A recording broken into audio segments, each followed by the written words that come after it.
श्री सच्चिदानंद सद्गुरु साईनाथ महाराज की जय. सद्गुरु भरद्वाज महाराज की जय. குருதேவ தத்தா. சத்குரு ஸ்ரீ சாயிநாதன் சன்னிதானத்தில் ஆச்சாரிய ஸ்ரீ கிரால பரத்வாஜ மாஸ்டர் அவர்களின் ஆசீர்வாதங்களுடன் நாம் சத்சங்கம் செய்து கொண்டு வருகின்றோம்.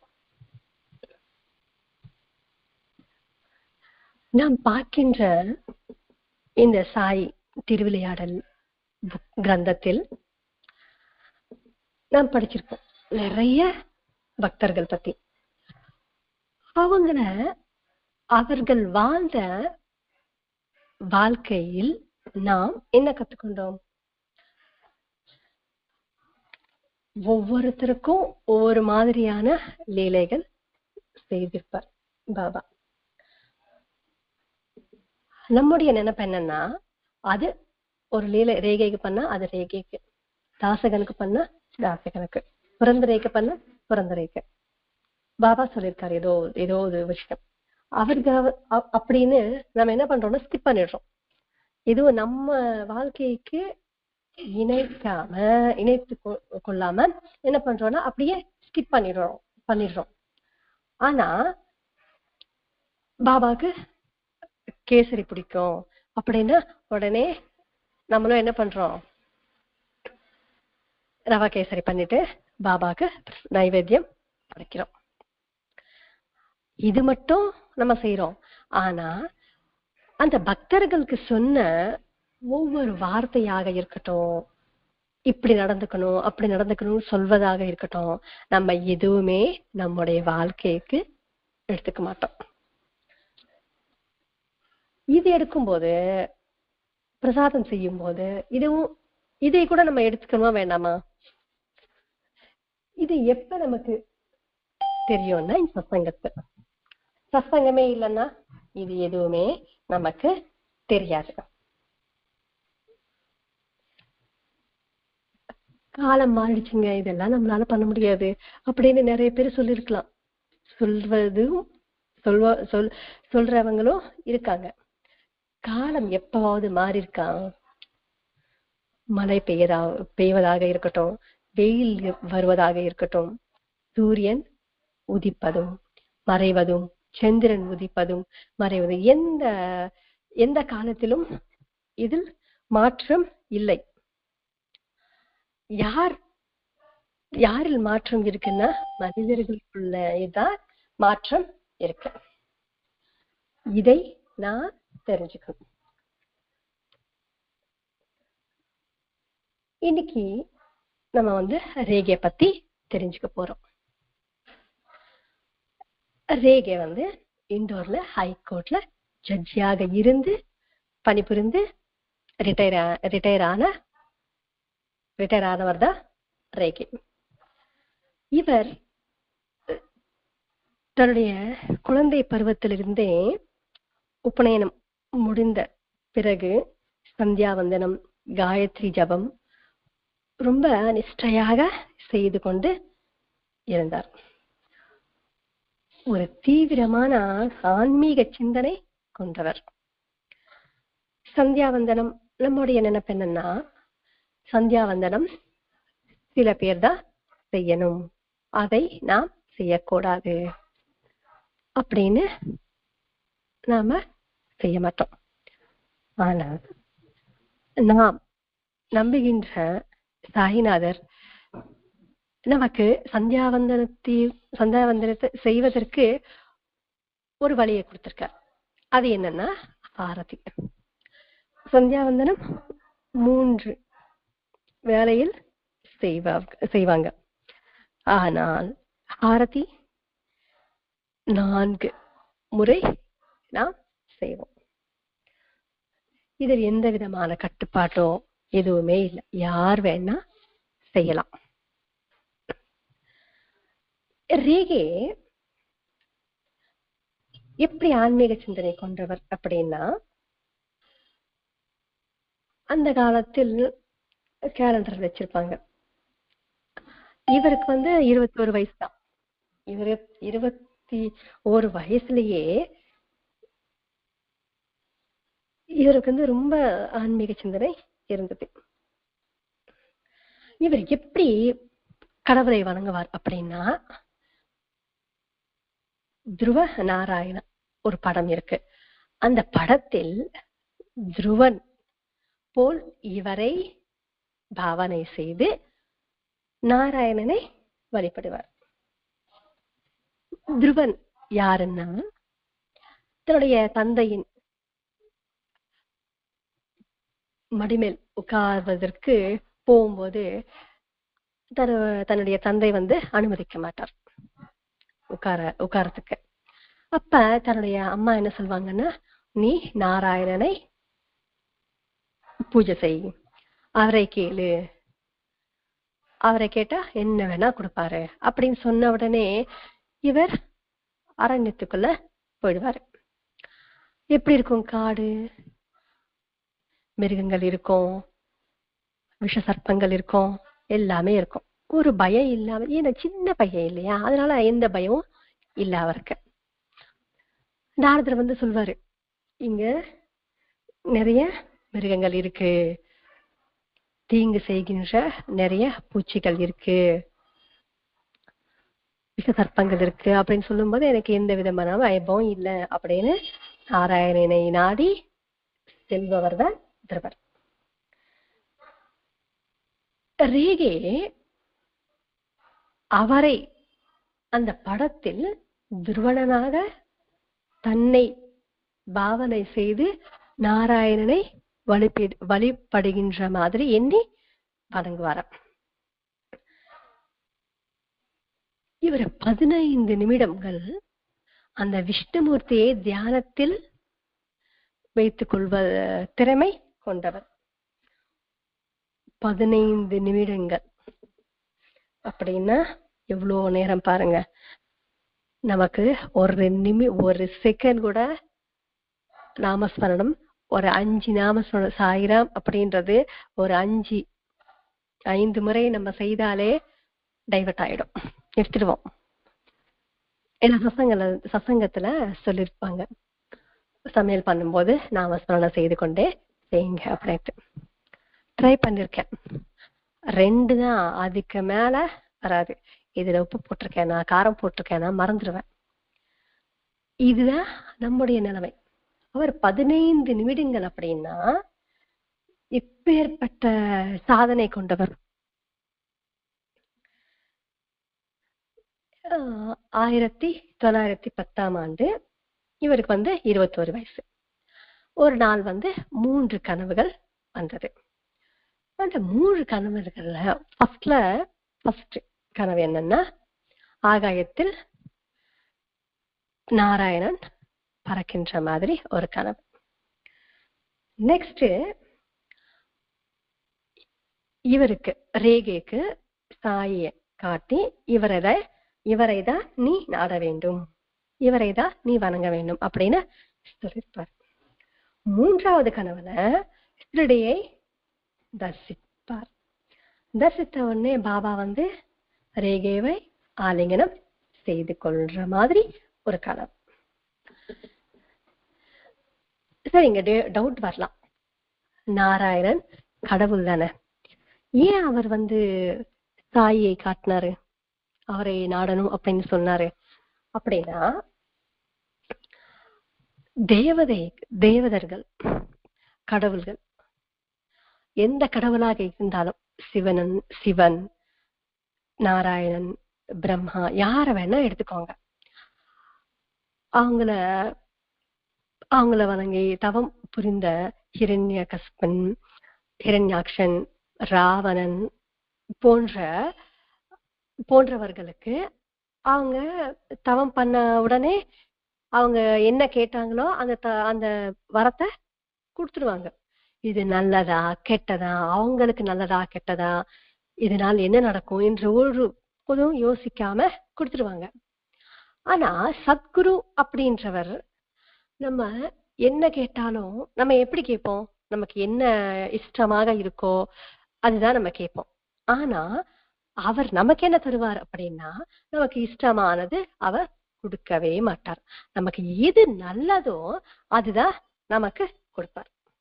அதனால்தான் நாராயணன் என்ன பண்ணிருக்காரு, நீ சத்குரு சாய்நாதரை நீ நாட வேண்டும் அப்படின்னு அவரை காட்டிட்டார்.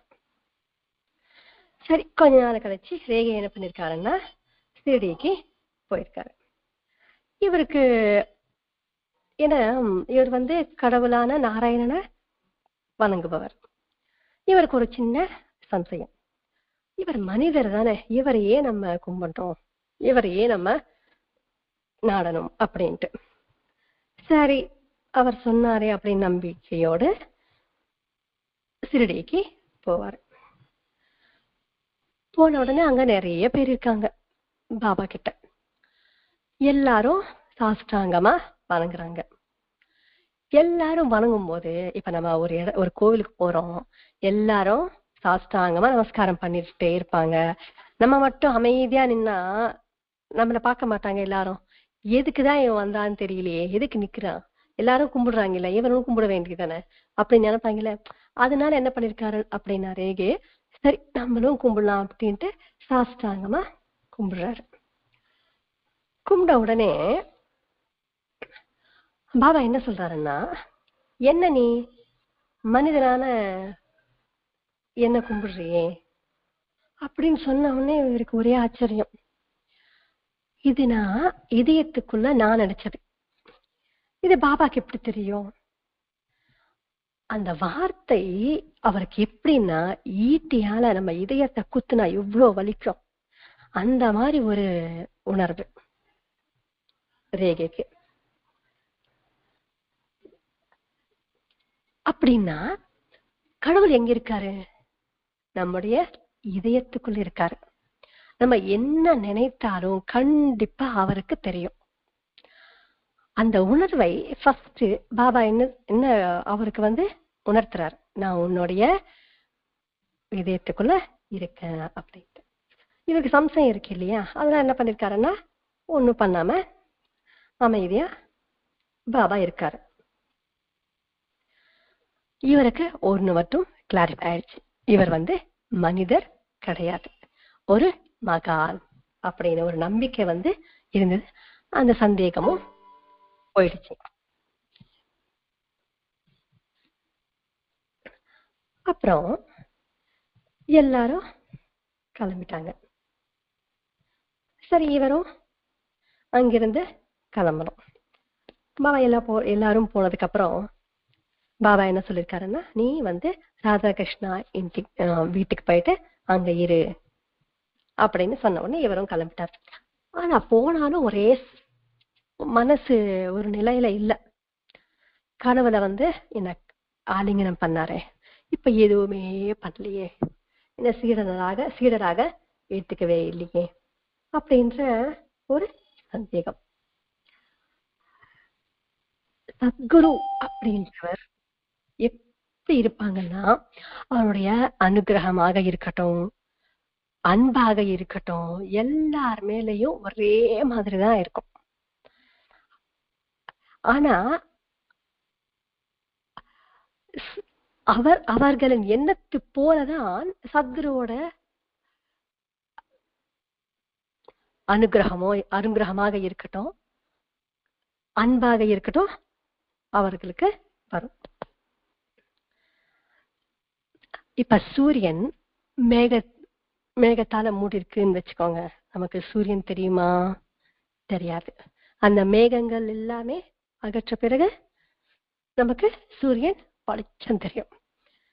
அதே போலதான் நமக்கு எவ்வளவுதான் அந்த சந்தேகம் இருந்தாலும் நமக்கு சத்குருவின் அனுகிரகம் நமக்கு கிடைக்காது.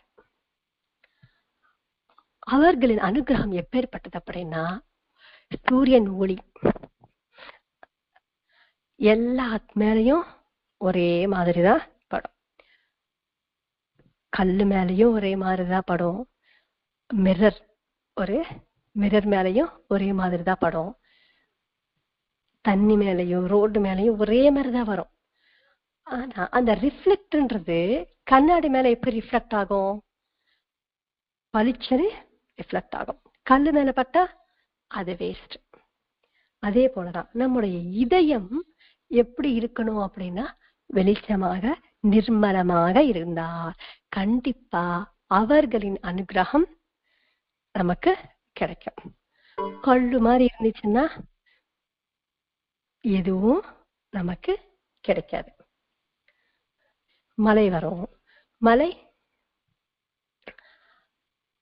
பணக்காரங்களுக்கு ஒரு மாதிரி, ஏழைகளுக்கு ஒரு மாதிரி, காட்டுல ஒரு மாதிரி, ஊர்ல ஒரு மாதிரி பெய்யுமா? பெய்யாது. எல்லார் மேலையும் எல்லா இடத்துலயும் ஒரே மாதிரிதான் பெய்யும். அதே மாதிரிதான் சத்குருவின் அனுகிரகம் அனைவர் மேலையும் ஒரே மாதிரிதான் இருக்கும். சரி, இவர் என்ன பண்ணாரு? இவருக்கு உள்ள இருக்கே சம்சயம், அந்த சந்தேகம் இருக்கே, இவர் நம்மள ஆலிங்கம் பண்ணவே இல்லையே அப்படின்றது. இவர் போய் ராதாகிருஷ்ணன் ஆயி அவங்க வீட்டுக்கு போயிட்டு இருந்தாரு. மத்தியானம் ஆயிடுச்சு. இப்ப யாரும் இருக்க மாட்டாங்க. 2 மணி ஆயிடுச்சுன்னா யாரும் இருக்க மாட்டாங்கல்ல. பாபாவும் சாப்பிட்டுட்டு ரெஸ்ட் எடுக்கிற டைம். ஆனா அந்த டைம்ல யாரும் போகிறதுக்கு அனுமதி கிடையாது. இவருக்கு உள்ள சம்சயம் இருக்கும்போது எந்த வேலையும் நமக்கு ஓடாது.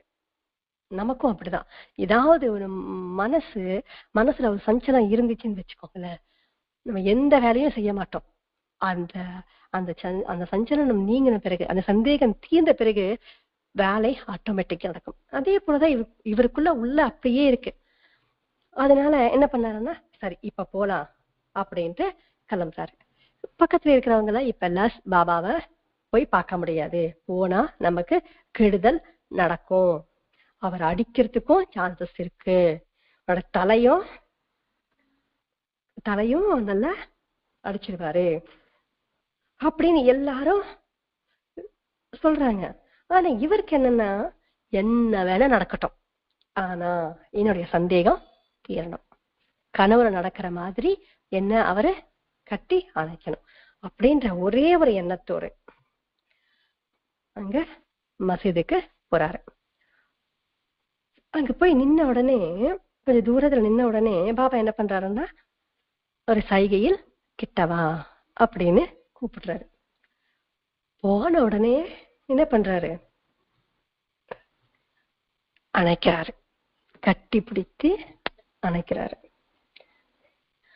அணைச்சிட்டு அதுக்கப்புறம் சொல்றாரு, நீ என்னுடைய குழந்தை, மற்றவர்கள் முன் நான் என்னுடைய குழந்தைய தூரமாக தான் வைப்பேன் அப்படின்னு சொல்றாரு. ஏன் அப்படின்னா, ஒரு இடத்துல நம்ம இருந்து இப்ப எல்லார் முன்னாடியும் ரேகையை அவர் நல்லா கட்டிப்பிடிச்சு அணைக்கிறாருன்னு வச்சுக்கோங்களேன்.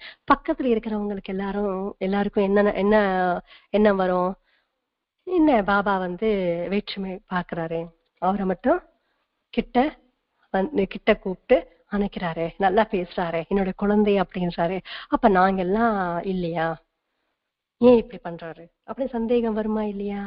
வரும், மனிதனின் இயல்பு. ஆனா அந்த கட்டி அணைக்கிறதுக்கு எவ்வளவு சாதனை பண்ணிருக்கணும் ரேகே. அந்த தகுதியை அவர் பெறுவதற்கு எவ்வளவு சாதனை பண்ணிருக்கணும், இது யாருமே யோசிக்க மாட்டாங்க. நமக்கு அவ்வளவு தகுதி இருக்கா அப்படின்னு யோசிக்க மாட்டாங்க. நாம என்ன தப்பு செஞ்சிருக்கோம் அப்படின்னு யோசிக்கவும் மாட்டாங்க. தப்பு செஞ்சாலும் அது திருத்திக்கணும்னு எண்ணமும் நமக்கு வராது. அவர் பண்ண அந்த செயலில் தப்புதான் நம்ம கண்டுபிடிப்போம். ஏன்னா இது மனிதனின் இயல்பு. இப்ப சத்சங்கத்திலே ஒரு தப்பு எனக்கு சொன்னாங்கன்னு வச்சுக்கோங்க, நான் ஒத்துப்பேனா? இல்ல, நான் ஒத்துக்கவே மாட்டேன். அதுக்கு என்னன்னா, அடுத்தவங்க அந்த தப்பு பண்ணா நான் ஜட்ஜ், ஆமா அவ அப்படிதான் பண்ணுவான், அது கரெக்ட், அவருக்கு வேறையே இல்லை, அவர் அப்படிதான் பண்ணுவான். ஆனா என்கிட்ட அதே தப்பு நான் செஞ்சிருந்தேன்னா நான் ஆர்கியூ பண்ணுவேன் லாயர் மாதிரி, நான் இந்த தப்பு இதுக்காக தான் செஞ்சேன், இது தப்பு கிடையாது, அந்த சூழ்நிலை அப்படின்னு 1008 ஒரு நான் சொல்லிட்டே இருப்பேன். அவர் அனைத்த உடனே சிறனாக ஏத்துக்கிறதுதான் அர்த்தம். சீடுறது கூட இல்லை, என்னுடைய குழந்தை அப்படின்னு சொன்ன உடனே எவ்வளவு இருக்கும். ஒரு கடவுள் என்னுடைய குழந்தை அப்படின்னா அந்த தகுதி வருவதற்கு எவ்வளவு கஷ்டப்பட்டு இருக்கணும். ரேகே சும்மாவே வந்துருமா? சும்மாவே சொல்லிடுவாங்களா அவங்க? சான்ஸே இல்லை.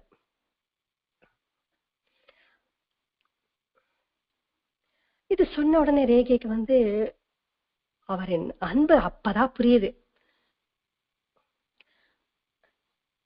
புரிஞ்ச உடனே என்ன சொல்றாருன்னா, இவர்தான் என்னுடைய ரக்ஷகன், என்னுடைய குரு, இவர்தான் என்னுடைய நாதி அப்படின்னு அவர் நினைக்கிறாரு. இவர் விட்டா வேற யாரும் என்ன மேன்மைப்படுத்த முடியாது. அதனால்தான் நாராயணன் எனக்கு பாபாவை கட்டிருக்காரு அப்படின்னு இவர் நினைக்கிறார். இவர் ராதாகிருஷ்ணா அவங்க வீட்டுல இருந்தாரு இல்லையா?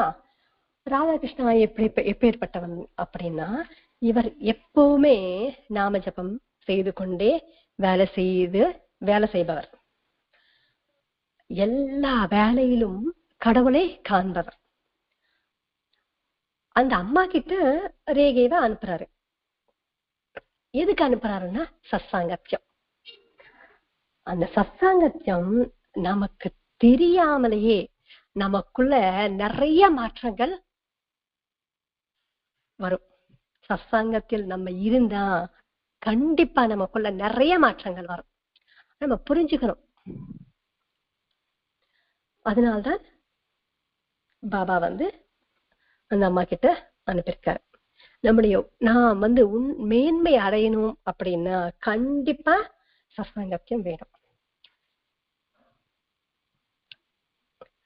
இவங்க ராதாகிருஷ்ண அம்மாய்க்கு நல்ல குரல், அவர் நல்லா பாட்டும் பாடுவார். அதே போல் ரேகியக்கும் நல்ல குரல். ரெண்டு பேருமே பகவானை பத்தி பாடிக்கொண்டே பகவானின் தன்மையை தரிசிப்பார்களாம். ஏன் அப்படின்னா, பகவானின் தன்மையை நாம் தரிசிக்கும் போதுதான் நமக்குள்ள பாட்டு வரும். ரமண மகர்ஷி கிட்ட ஒரு அம்மா வந்தாங்களா, சுவாமி நான் கோதாதேவி, ஆண்டாள், ஆழ்வார்கள், நாயன்மார்கள் எல்லாம் இருக்காங்க இல்லையா, தியாகராயர், அந்த மாதிரி நானும் தரித்து பாடிக்கொண்டே தரிக்கணும் அப்படின்னு கேட்டாங்களா. அதற்கு ரமண மகர்ஷி சொன்னாங்களா, அவர்கள் எல்லாம் தரித்து பாடுனாங்கம்மா அப்படின்ட்டு. இந்த ரெண்டுக்குமே ஏதாவது டிஃபரன்ஸ் இருக்கா அப்படின்னா இருக்கு. ஆனா நம்ம மேலோட்டமா பார்த்தா நமக்கு தெரியாது. தரிக்கிறது அப்படின்னா பகவானின் தன்மையை நாம் தரிசிப்பது. அது தரிசிக்கும் போது நமக்கு தெரியாமலேயே அவர் மேல் பாட்டு கண்டிப்பா வரும். இதுதான் ரமண மகர்ஷி சொன்னது.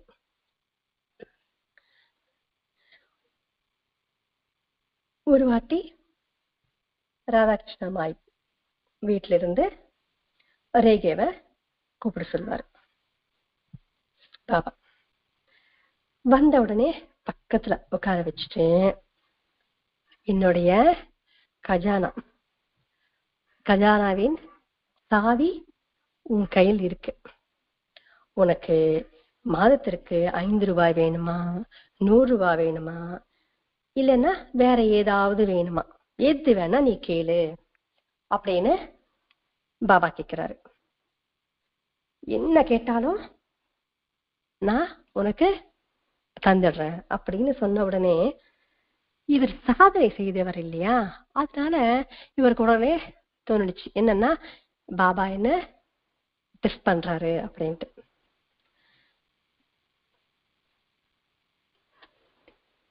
எனக்கு என்ன வேணும்ட்டு ஒரு கடவுளுக்கு தெரியாதா? எனக்கு எது தேவையோ அவருக்கு தெரியும். எது நல்லது கெட்டதுன்னு பாபாவுக்கு தெரியும். அப்படி இருக்கும்போது நான் ஏன் கேட்கணும் தனியா, இதுதான் எனக்கு வேணும் அப்படின்ட்டு? சப்போஸ் நான் கேட்டான்னு வச்சுக்கோங்க, அது எனக்கு நல்லதாக இருக்குமோ இருக்காதோ, எனக்கு பத்துமோ பத்தாது. இப்ப காசு நான் கேட்டேன்னு வச்சுக்கோங்க, என்னோட தேவைக்கு அது பத்துமோ பத்தாதோ. வேற ஏதாவது கேட்டா அது எனக்கு நல்லதாக இருக்குமோ கெட்டதாக இருக்குமோ எனக்கு தெரியாது. அதனால எனக்கு தெரியாது, நான் எதுவும் கேட்க மாட்டேன் அப்படின்னு அவர் சொல்றாரு. இங்க கடவுளின் அன்பை பாருங்க எப்படி இருக்குன்ட்டு. நம்ம சொல்லலாம், நான் பாபாவை வணங்குறேன், அவர் எனக்கு குரு, மாஸ்டர் அவர்கள் எனக்கு குரு அப்படின்னு நான் சொல்லிக்கலாம். ஆனா அவர்கள் சொல்லணும் இல்லையா, இவங்கதான் என்னுடைய சீடர், இவர் தான் என்னுடைய பக்தர் அப்படின்ட்டு. அப்பேற்பட்ட நிலையை அந்த நிலையை நான் அடைய வேண்டும். அந்த நிலையை அடைவதற்கு தான் இந்த சத்சங்கமாக இருக்கட்டும், சத்கோஷ்டியாக இருக்கட்டும், பாராயணமாக இருக்கட்டும், மாஸ்டர் அவர்கள் நமக்கு தந்திருக்காங்க. ஒரு தந்தைக்கு தெரியாதா தன்னுடைய குழந்தையின் தேவை எது அப்படின்ட்டு? ஒரு ஷாப்புக்கு போனாங்கன்னு வச்சுக்கோங்க, தந்தை ஒரு குழந்தை, இது எடுத்துக்கோப்பா, எது வேணுமா நீ எடுத்துக்கோப்பா அப்படின்னா அவ எடுத்துக்க மாட்டான். ஏன்னா அவ 200ல பாப்பான். ஆனா எனக்கு வேண்டாம்ப்பா, நீங்களே பார்த்து எனக்கு எது நல்லதோ அந்த ஷர்ட்டை எடுத்து கொடுங்க, அந்த ட்ரெஸ்ஸை எடுத்து கொடுங்க அப்படின்னு கேட்டாங்க வச்சுக்கோங்க, அப்பா என்ன பண்ணுவாரு, நல்ல காஸ்ட்லியான ட்ரெஸ் வாங்கி கொடுப்பார். அதே போலதான் ரேகையே எதுவும் கேட்கல.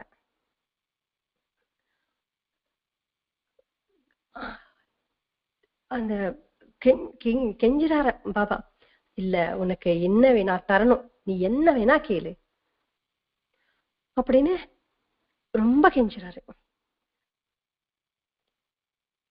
கெஞ்சின உடனே சரி அப்படின்னா என்ன வேணா நீங்க கொடுப்பீங்களா, நீ எது கேட்டாலும் நீங்க கொடுப்பீங்களா அப்படின்னு சொன்ன உடனே நான் தரேன் உனக்கு அப்படின்னு பாபா சொல்றார்.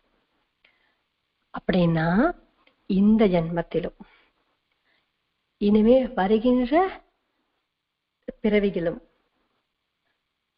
நீங்கள் என்னுடைய பக்கத்திலேயே இருக்க வேண்டும், நீங்க என்ன விடக்கூடாது, இதுதான் எனக்கு வேண்டியது அப்படின்னு ரேகை கேட்கிறார்.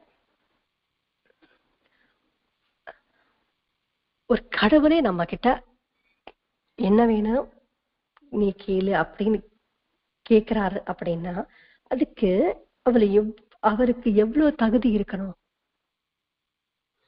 இவர் பாபாவின் சர்வ வியாபகத்தையும் சர்வஜத்தையும் சர்வ சமர்த்தத்தையும் இவர் பார்த்திருக்காரு. அதனால இவர் இதை கேட்டிருக்காரு.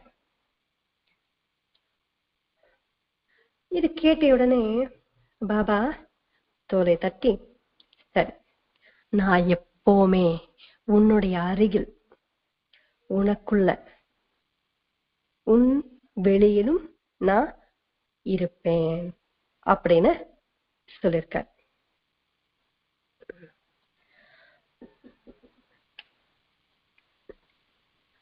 அது சொன்ன உடனே இந்த உறுதி பாபா தந்திருக்காரு. தந்த உடனே தனக்கு அனுபவம் வேணும் இல்லையா,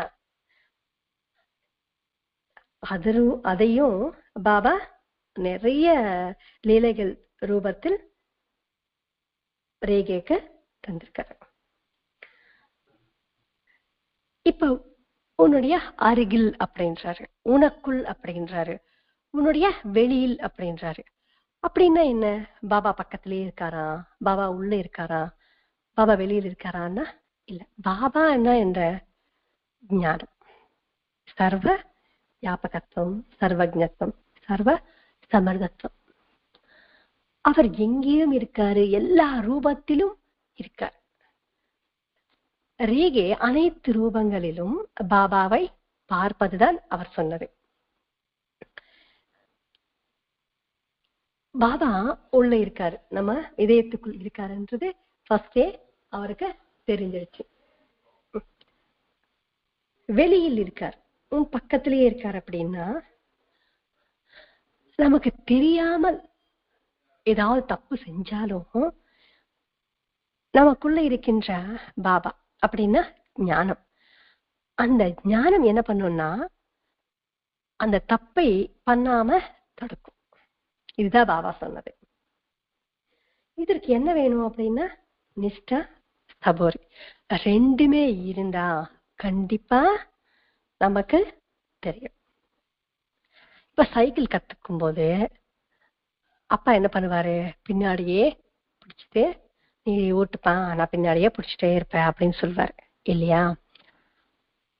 அந்த பையன் என்ன பண்ணுவான், அப்பா வந்து பின்னாடி பிடிச்சிருக்காரு அப்படின்னு தைரியத்துல ஓட்டுவார். கொஞ்ச தூரம் ஓட்டின உடனே அப்பா அந்த சைக்கிள் விட்டுடுவாரு. ஆனாலும் அந்த பையனுக்கு என்ன தோணும், அப்பா வந்து பின்னாடி பிடிச்சிட்டு இருக்காரு, நம்ம விட மாட்டோம், நம்ம கரெக்டா ஓட்டுவோம் அப்படின்ற ஒரு தைரியம் அவருக்கு, அந்த பையனுக்கு வரும். இதே போல் ஒரு தைரியத்தை தான் ரேகைக்கு பாபா தந்திருக்கிறது. இதே மாதிரி தைரியம் தான் நமக்கும் மாஸ்டர் அவர்கள் தந்திருக்கார். ஆனா நம்ம என்ன பண்ணணும், அவர் தருகின்ற ஒவ்வொரு அனுபவத்தையும் அனுபூதியாக மாற்றிக்கொண்டு நாம் ஓட்ட வேண்டும் அந்த சைக்கிளை. அப்படி ஓட்டும் போதுதான் அப்பா வந்து பின்னாடியே பிடிச்சிட்டே இருக்காரு, நம்ம தாராளமா ஓட்டலாம், கஷ்டமே வந்தாலும் நம்ம கஷ்டம் அப்படின்னு தெரியாது. ஏன்னா அவர் பிடிச்சிட்டு இருக்காரு இல்ல, அது எப்படி கஷ்டம் அப்படின்னு தெரியாது. ஸ்வஸ்தி. ஸ்ரீ சச்சிதானந்த சத்குரு சாய்நாத் மகாராஜ் கி ஜெய். சத்குரு பரத்வாஜ் மகாராஜ் கி ஜெய். குருதேவ தத்தா.